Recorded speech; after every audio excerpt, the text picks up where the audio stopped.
too. I wouldn't say it's weird. I mean, whoever you get your schedule and you prepare like it's Super Bowl every game. Like for us, we know we're going to get everyone's best shot. So, the focus is still the same. So, nothing really changes for us, no matter who our opponent really is. And then with Arvo, what makes him a middle linebacker? See, last year he played edge at this point. I thought, a lot of us thought he was going to play outside back. What makes him a middle linebacker? I know Arvo's made a lot of strides this year. He's done really well with understanding the defense, the structure of how we play here, and he's getting a lot smarter, and he's super athletic, so he can pretty much play anywhere on the field. So we feel like backer is probably the best spot for him, and he's doing really well. How has Caleb enhanced your defense? Obviously, you came here with a lot of acclaim. Now you've got practicing for a full offseason. How has he enhanced it? Yeah, he's one of the smartest young players I've ever been around, really. I mean, he understands football just on a higher level. And so, when we go out there with him, it's just excelling our defense just that much more. I mean, he's a super athletic, super talented, but he's super smart too. So I can't say enough good things about him as a player. Probably people mention his football acumen. It seems good for that adjuster role. Oh yeah. He helps. Does he work with you in tandem and stuff? Just because that position? He helps everywhere though. I would say especially at Mike, but he getting the entire defense in the right position. He's really good at doing that. He's like you say, he's a good football. I forgot what you said, but he's good at football IQ, and he's really showing that he's deservedly played really well last year and got a lot of awards because of it, because he's puts in the work and he puts in the time and effort. How much has a game week preparation changed for you now that you have James as the full-time linebackers coach and not really having the defensive coordinator in the room at all times, but having an actual linebackers coach? Has the game prep changed now that you're in the game week? I wouldn't say it's fully changed, but it's definitely more. I would say structured. We do that on purpose though, because you always find things that you can get better at. I mean, that's any year, and every other year, you try to figure out where you lacked at and ways you can get enhance it. And studying and watching film, especially with young backers, it's something that we can always improve on. So I think that's an area we improved. When you're not on the field, someone else is going to have to be wearing that green dot. Who is that behind you? And then how? I mean, I would assume as an older guy, yeah, you've got a decent sense for all the other stuff that goes on being on the field. So you're kind of adjusting more to that. For younger guys, what has that adjustment been like for that? I mean, it's definitely not easy. I don't exactly know who the next green dot would be, but it's new for everybody. I would say, not even just older guys and young guys. And I think it's really good for guys who are getting ready to go to the NFL. It's preparation for that next level.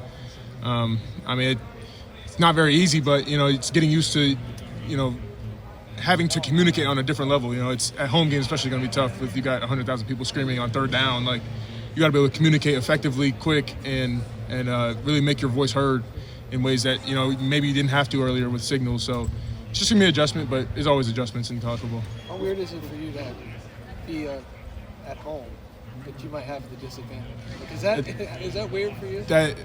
That's something we take into account. It definitely is weird, but I'm interested to see how it goes though. I didn't think about that. Because if it's third down, the crowd gets crazy, and we still got to make a signal or make a call. So you're just gonna be doing this a lot. Maybe.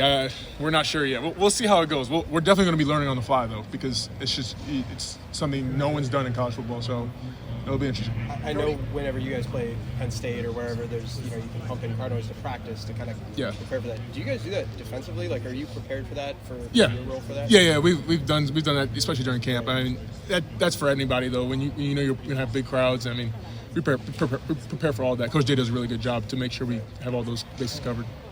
Cody, what does Caleb Downs' presence do for you as a middle linebacker?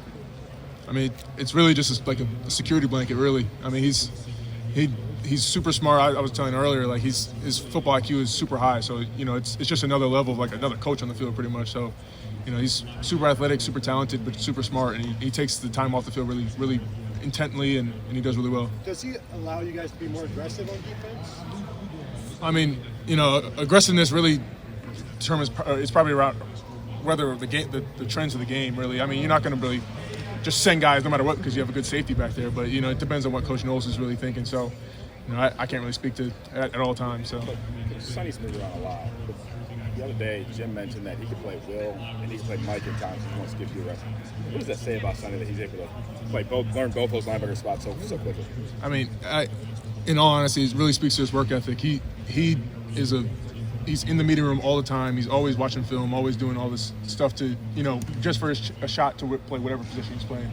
He's doing a really good job. I can't really say enough good things about him because he's putting in that time, and that's really where you win and lose games. Really, it's in that meeting room, it's in the film room, and he's been able to adapt, and he's a smart player, so he's been able to really learn a lot of positions, and he has the knowledge of the safety position, and he's using it to help him play linebacker. So it's really beneficial for him. How would you kind of describe your communication with Sonny on the field? What does that kind of play out like, and what does it look like?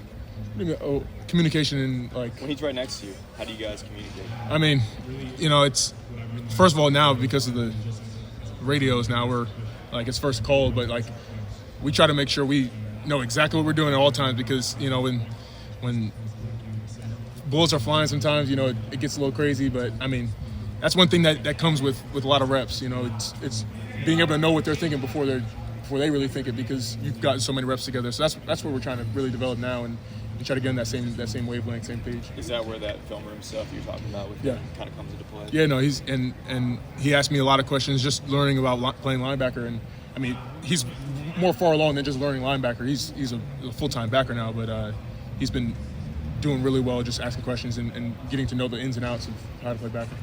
Two more questions. I know you answered this already. I wasn't over here. The radios, how is that going so far for you, and what's been the challenging part, and what do you like about it? I do kind of like it. I mean, it's definitely an adjustment, but it's easier to get a call first. You don't have to wait for a call. Your coach knows how to give it to you, but it's the struggle is going to be with the crowd. That's going to be the biggest thing. And I mean, NFL games aren't really as crazy as college football games. So I mean, when we have the shoe kind of going crazy, it's going to be kind of it'll be interesting. We'll see how it goes really. But we've been working with crowd noise and everything, so it's not.